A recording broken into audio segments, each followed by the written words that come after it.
Hey guys, have you ever wanted to know how to get film and TV placements but didn't know where to start? We'll tackle this along with tips for a greater chance to get those placements right now.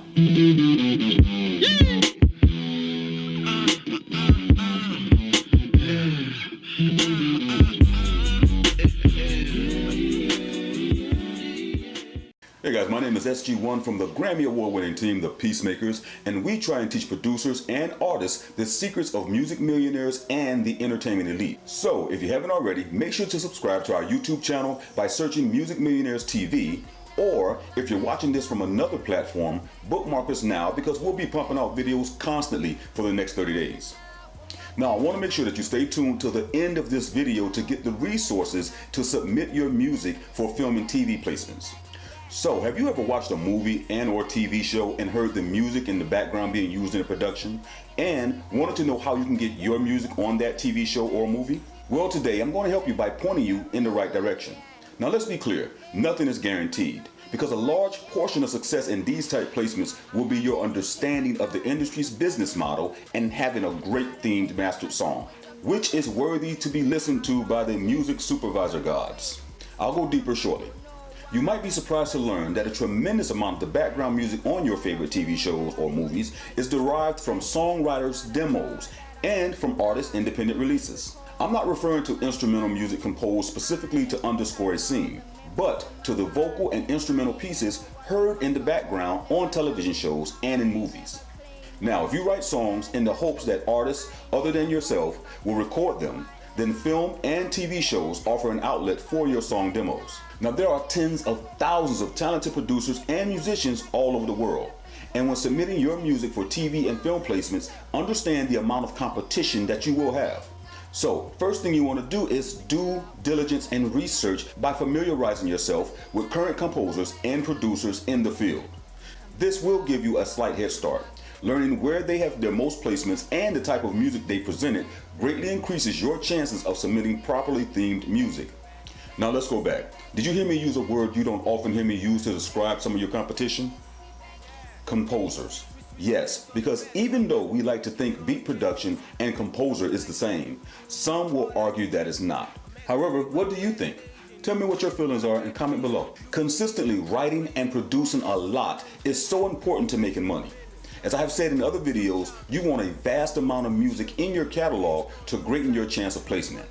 The video arena is the same. Also, if you make a mistake and sign a contract that you later find yourself regretting, you'd have a lot more songs from where that come from, so giving up one song doesn't hurt as badly. Well, unless it becomes as big as The Matrix or Harry Potter. Pitching the appropriate material. Make sure to pitch the appropriate material. Target the projects that need the kind of music you already create. For TV shows, watch several episodes of a certain type of TV show that you'd like to get a placement in to get a feel for the vibe and genre of the music. Question, is your music a good fit? Moody industrial rock probably isn't going to be a great match for love and hip hop, but it might work in Breaking Bad. Your sappy love song won't work for NASCAR either, but it probably work good for a scene in Spider-Man. Now, finding out what movies and TV shows is very easy. Research. Research new projects that are in production.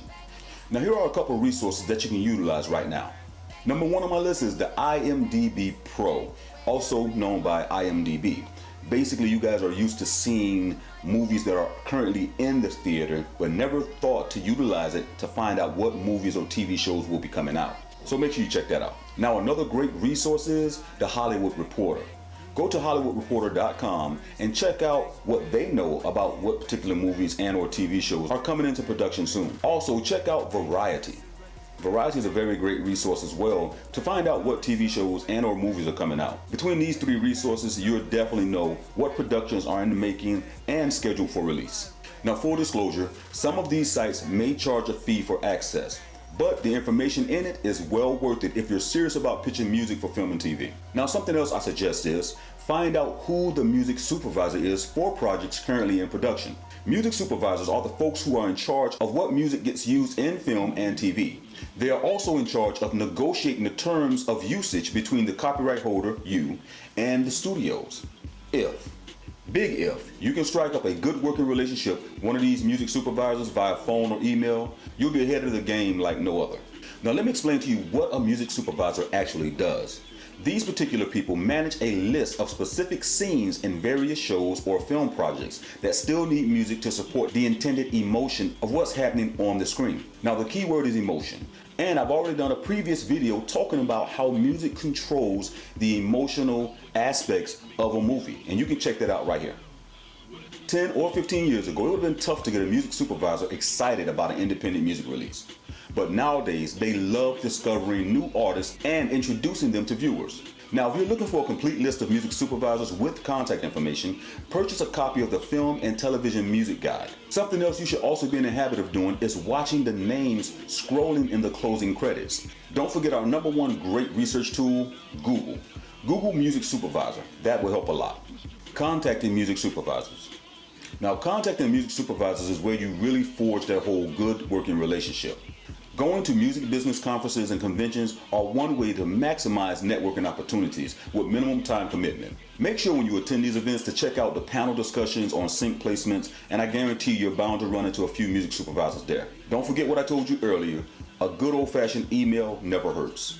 Politely inquire about their music needs and mention a few ways in which you think your songs might be a good fit. Now, absolutely the best way to get in with music supervisors is through a trusted referral from someone else that they already know or have a great relationship working with. Now, places like Sonic Bids, Taxi, Broadjam, and U-License are perfect places to get sync license agreements for TV and movie placements. And an untapped resource that you may have at your fingertips already is CD Baby.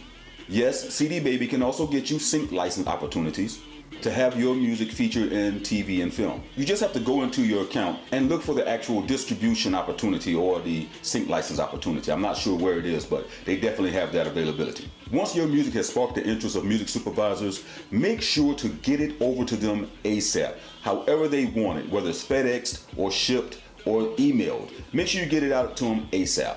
Oftentimes there are tight deadlines that need to be met, and you want to make sure that you're punctual and also meet that deadline as soon as possible, and also get you points for being able to help him help himself. Also, don't forget, put your strongest material first.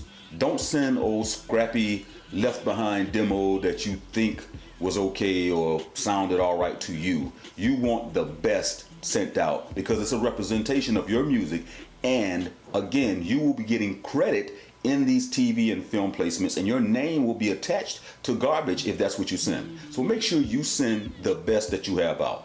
Now, on a side note, I like to give you guys tips at the end of each video that helps you become a better producer and or artist. So here's my tip for this particular video. Keep you a portable studio on hand.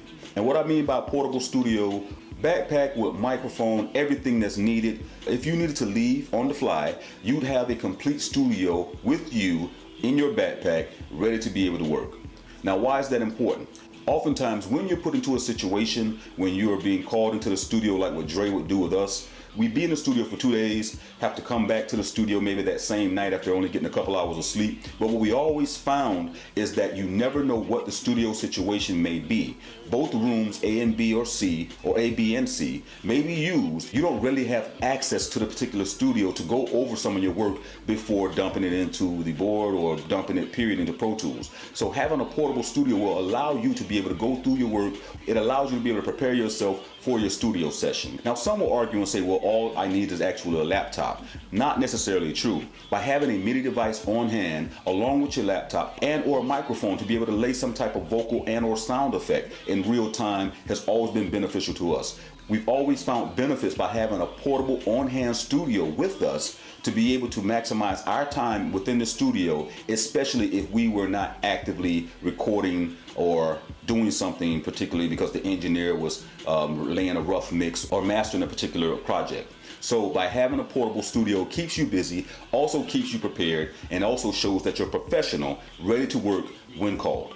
Now, everything that I've told you guys today will be left in my description box below, so make sure you check them out and click on the links along with that portable studio, because I guarantee one day you will need to be portable, and oftentimes carrying and lugging all that stuff with you doesn't work.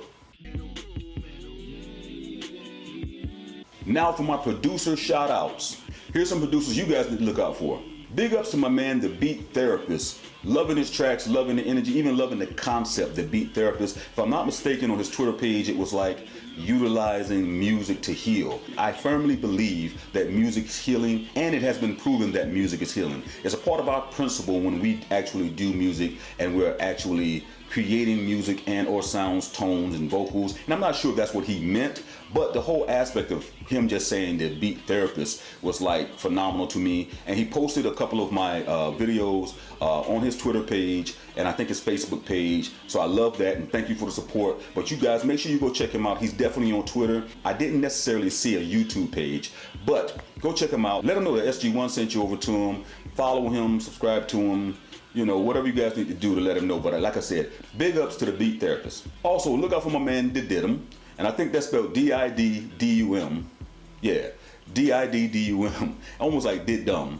At Twitter. You can also find him at The Real Didum at Twitter. And we also appreciate him reposting the links and sharing the love on Twitter and his social media accounts. So big ups to The Real Didum, and we appreciate everything you guys are doing.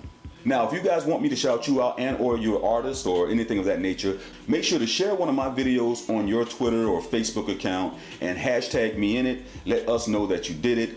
And as well, include some of your music, guys. I really like to hear your music. You never know, we may use your music in one of our shows here, and or there may be a project that I can utilize your music in that I think fit one of our projects that we're currently doing.